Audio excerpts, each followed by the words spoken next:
हरे कृष्णा दोस्तों, आपके अपने चैनल देवलोक स्टोरीज में आप सबका स्वागत है। आज हम आपको हर माह में आने वाली पूर्णिमा के बारे में बताएंगे।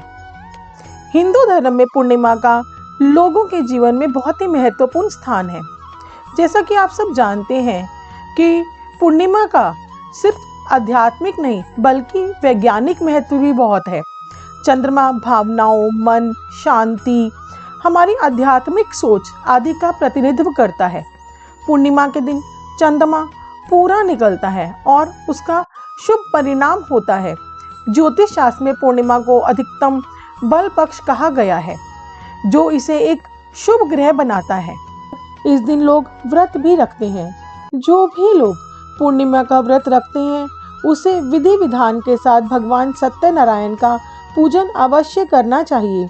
साथ ही भगवान सत्यनारायण की कथा पढ़ने व सुनने पर ही यह व्रत संपन्न माना जाता है। अब हम आपको भगवान सत्यनारायण की व्रत कथा सुनाते हैं। पहला अध्याय। एक समय नैमिषारण्य तीर्थ में शौनकादि 88,000 ऋषियों ने श्री सूत जी से पूछा, हे प्रभु, इस कलयुग में वेद विद्या रहित मनुष्यों को प्रभु भक्ति किस प्रकार मिलेगी तथा उनका उद्धार कैसे होगा? इसलिए हे मुनि, कोई ऐसा तप कहिए जिससे थोड़े समय में पुण्य प्राप्त होवे तथा मनवांछित फल मिले। वह कथा सुनने की हमारी इच्छा है। सर्वशास्त्र ज्ञाता श्री सूत जी बोले, हे वैष्णवों में पूज्य, आप सबने प्राणियों के हित की बात पूछी है। अब मैं उस श्रेष्ठ व्रत को आप लोगों से कहूँगा जिस व्रत को नारद जी ने लक्ष्मी नारायण जी से पूछा था और लक्ष्मीपति ने मुनि श्रेष्ठ नारद से कहा था। सो ध्यान से सुनो। एक समय योगीराज नारद जी दूसरों के हित की इच्छा से अनेक लोकों में घूमते हुए मृत्यु लोक में आ पहुँचे। यहाँ अनेक योनियों में जन्मे हुए प्रायः सभी मनुष्यों को अपने कर्मों द्वारा अनेकों दुखों से पीड़ित देखकर सोचा, किस यत्न के करने से निश्चय ही प्राणियों के दुखों का नाश हो सकेगा। ऐसा मन में सोचकर विष्णु लोक को गए।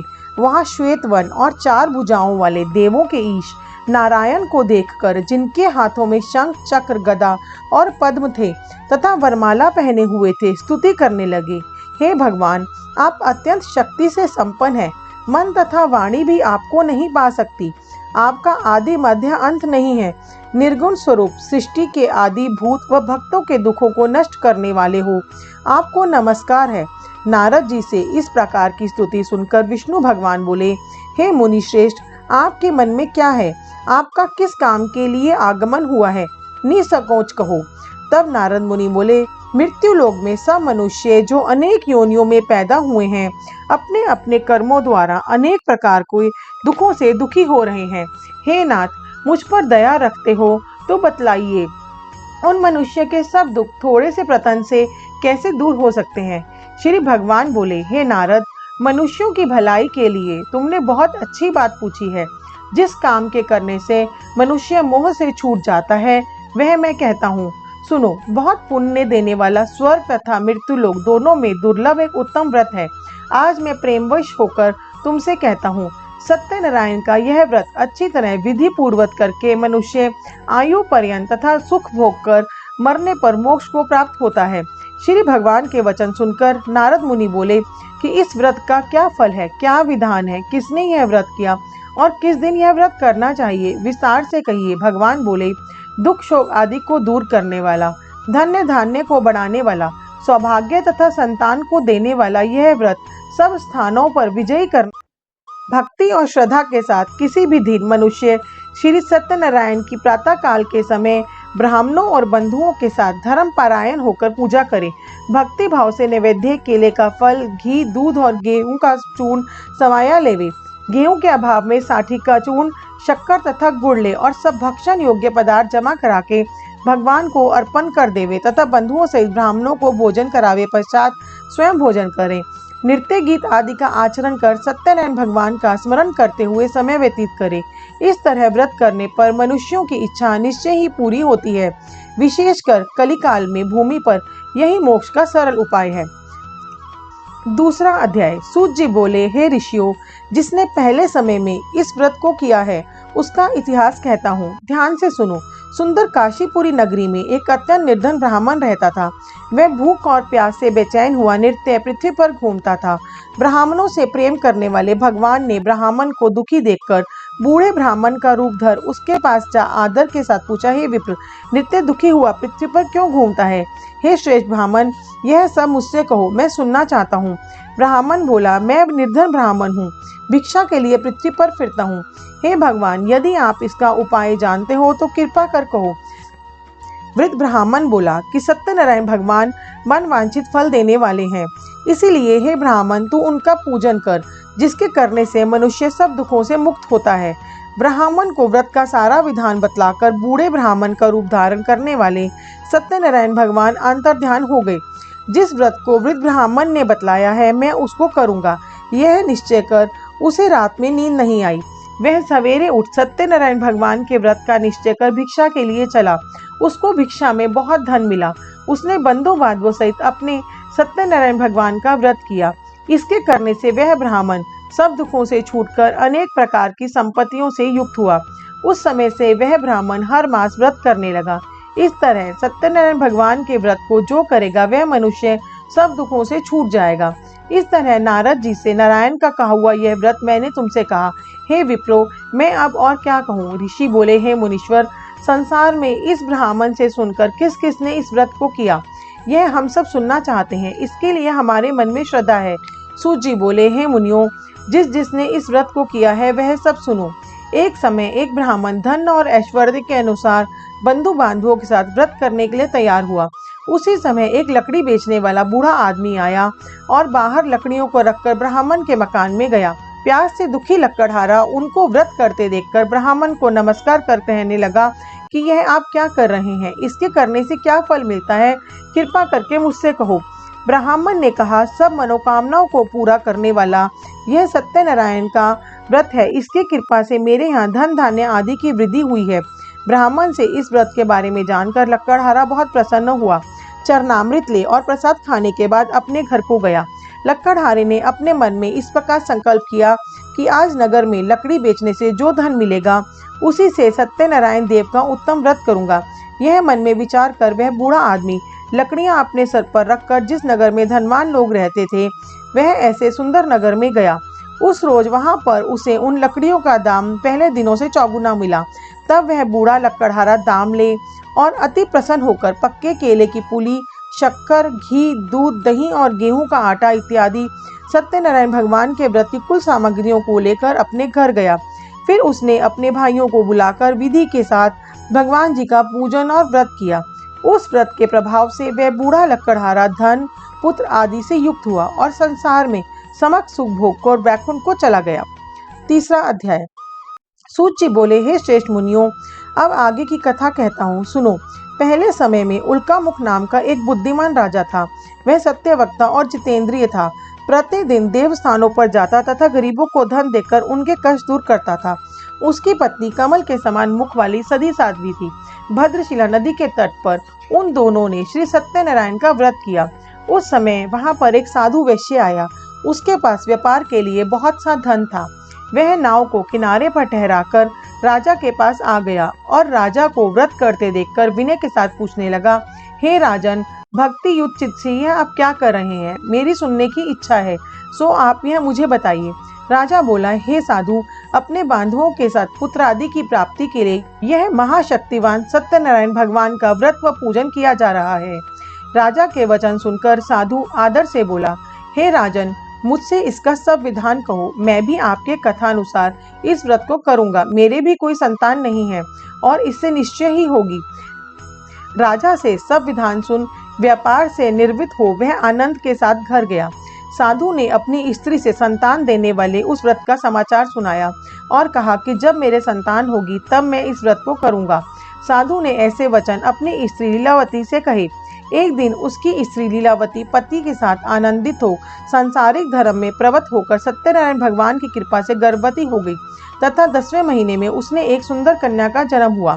दिनों दिन वह इस तरह बढ़ने लगी जैसे शुक्ल पक्ष का चंद्रमा बढ़ता है। कन्या का नाम कलावती रखा गया। तब लीलावती ने मीठे शब्दों में अपने पति से कहा कि जो आपने संकल्प किया था कि भगवान का व्रत करूंगा, आप उसे करिए। साधु ने कहा, हे प्रिय, इसके विवाह पर करूंगा। इस प्रकार अपनी पत्नी को आश्वासन दे वह नगर को गया। कलावती पितृगृह में वृद्धि को प्राप्त हुई। साधु ने जब नगर में सखियों के साथ अपनी पुत्री को देखा तो तुरंत दूत बुलाकर कहा कि पुत्री के वास्ते कोई सुयोग्य वर देख कर लाओ। साधु की आज्ञा पाकर दूत कंचन नगर पहुंचा। वहां बड़ी खोज कर देखभाल कर लड़की के लिए सुयोग्य वणिक पुत्र को ले आया। उस सुयोग्य लड़के को देखकर साधु ने अपने बंधु बांधवों से प्रसन्नचित अपनी पुत्री का विवाह उसके साथ कर दिया, किंतु दुर्भाग्य से विवाह के समय भी वह व्रत करना भूल गया। तब श्री भगवान क्रोधित हो गए और श्राप दिया कि तुम्हें दारुण दुख प्राप्त होगा। अपने कार्य में कुशल साधु बनिया जमाता सहित समुद्र के समीप स्थित रतनपुर नगर में गया। वहां दोनों ससुर जमाई चंद्रकेतु राजा के उस नगर में व्यापार करने लगे। एक रोज भगवान सत्यनारायण की माया से प्रेरित कोई चोर राजा का धन चुराकर भागा जा रहा था, किंतु राजा के दूतों को आता देखकर चोर ने घबराकर भागते हुए राजा के धन को वहीं चुपचाप रख दिया जहां वो ससुर जमाई ठहरे थे। जब दूतों ने उस साधु वैश्य के पास राजा के धन को रखा देखा तो वे दोनों को बांधकर ले गए और प्रसन्नता से दौड़ते हुए राजा के समीप जाकर बोले कि यह दो चोर हम पकड़ कर लाए हैं, आप कृपया करके आज्ञा दीजिए। तब राजा की आज्ञा से उनको कठोर कारावास में डाल दिया गया और उनका सब धन छीन लिया। सत्यनारायण भगवान के श्राप द्वारा उनकी पत्नी भी घर पर बहुत दुखी हुई। घर पर जो धन रखा था चोर चुरा कर ले गए। शारीरिक व मानसिक पीड़ा तथा भूख प्यास से अति दुखित हो अन्न की चिंता में कलावती एक ब्राह्मण के घर गई। वहां उसने सत्यनारायण भगवान का व्रत होते देख फिर कथा सुनी तथा प्रसाद ग्रहण कर रात को घर आई। माता ने कलावती से पूछा, हे पुत्री, अब तक कहाँ रही व तेरे मन में क्या है? कलावती बोली, हे माता, एक ब्राह्मण के घर श्री सत्यनारायण भगवान का व्रत देखा है। कन्या के वचन सुनकर लीलावती भगवान के पूजन की तैयारी करने लगी। लीलावती ने परिवार और बंधुओं सहित श्री सत्यनारायण भगवान का पूजन किया और वर मांगा कि मेरे पति और दामाद शीघ्र आ जावें। साथ ही प्रार्थना की कि हम सबका अपराध क्षमा करो। सत्यनारायण भगवान इस व्रत से संतुष्ट हो गए और राजा चंद्रकेतु को स्वप्न में दर्शन देकर कहा, हे राजन, दोनों वैश्यों को प्रातः ही छोड़ दो और उनका सब धन जो तुमने ग्रहण किया है दे दो, नहीं तो मैं तेरा धन, राज्य, पुत्र आदि सब नष्ट कर दूंगा। राजा से ऐसे वचन कहकर भगवान अंतर्ध्यान हो गए।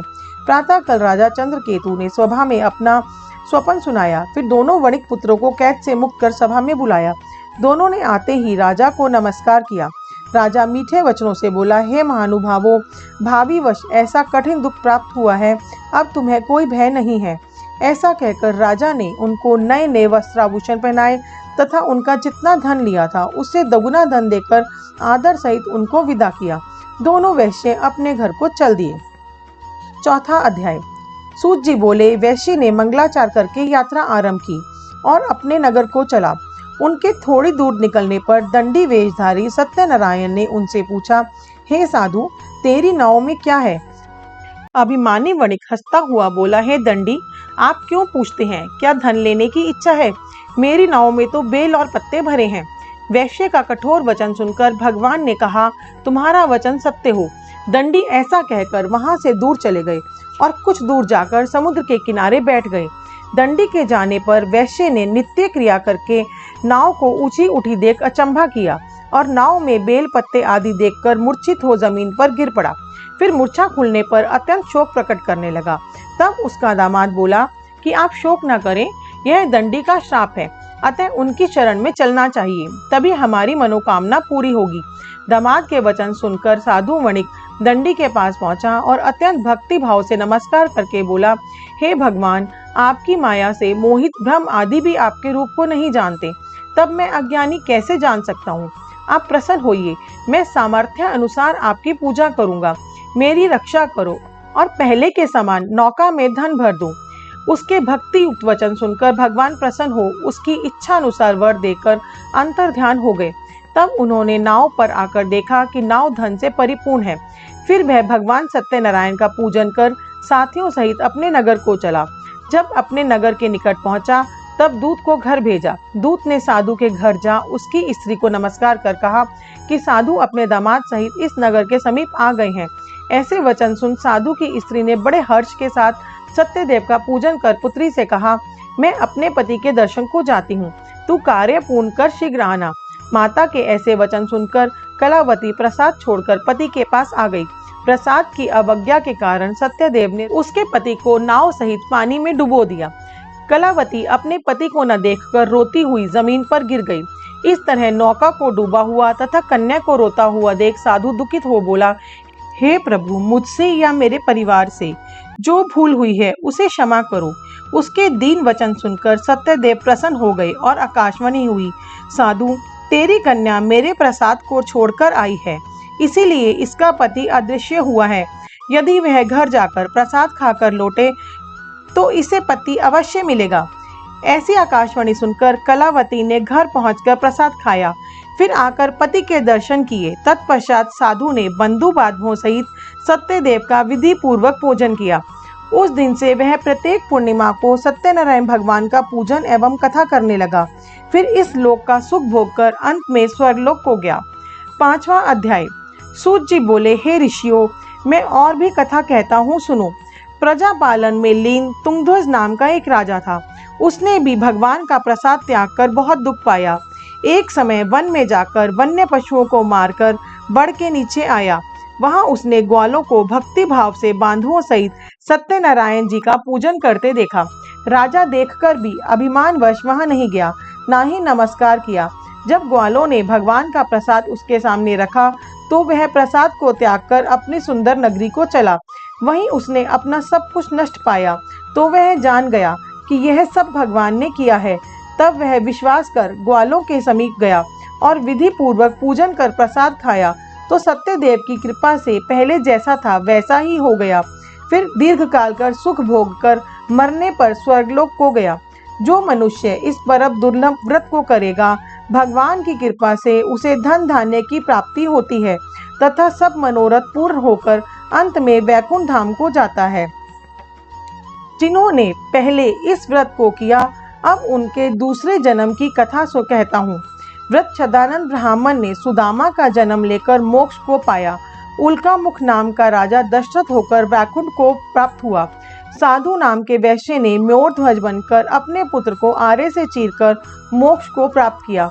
महाराज तुंगध्वज ने स्वयं भू होकर भगवान से भक्ति युक्त कर्म कर मोक्ष को प्राप्त हुआ। सत्यनारायण व्रत की कथा संपूर्ण होती है। ओम जय लक्ष्मी रमना, स्वामी जय लक्ष्मी रमना। सत्यनारायण स्वामी, सत्यनारायण स्वामी, जन पातक हरना। ओम जय लक्ष्मी रमना। रतन जड़ित सिंहासन, अद्भुत छवि राजे, स्वामी अद्भुत छवि राजे। नारद करत निरंतर, नारद करत निरंतर, घंटा ध्वनि बाजे। ओम जय लक्ष्मी रमना। प्रकट भय कलि कारण, द्विज को दर्श दियो, स्वामी द्विज को दर्श दियो। बूढ़ो ब्राह्मण बनकर, बूढ़ो ब्राह्मण बनकर, कंचन महल कियो। ओम जय लक्ष्मी रमना। दुर्बल भील कराल, जिन पर कृपा करी, स्वामी जिन पर कृपा करी। चंद्रचूड़ एक राजा, चंद्रचूड़ एक राजा, जिनकी विपत्ति हरी। ओम जय लक्ष्मी रमना। वैश्य मनोरथ पायो, श्रद्धा तज दीनी, स्वामी श्रद्धा तज दीनी। सो फल भोग्यो प्रभु जी, सो फल भोग्यो प्रभु जी, फिर स्तुति कीनी। ओम जय लक्ष्मी रमना। भाव भक्ति के कारण, छिन्न छिन्न रूप धर्यो, स्वामी छिन्न छिन्न रूप धर्यो। श्रद्धा धारण कीनी, श्रद्धा धारण कीनी, तिनके काज सर्यो। ओम जय लक्ष्मी रमना। ग्वाल बाल संग राजा वन में भक्ति करी, स्वामी वन में भक्ति करी। मन वांछित फल दीना, मन वांछित फल दीना, दीन दयाल हरि। ओम जय लक्ष्मी रमना। चढ़द प्रसाद सवाया, कदली फल मेवा, स्वामी कदली फल मेवा। धूप दीप तुलसी से, धूप दीप तुलसी से, राजी सतदेवा। ओम जय लक्ष्मी रमना। सत्यनारायण जी की आरती जो कोई नर गावे, स्वामी प्रेम सहित गावे।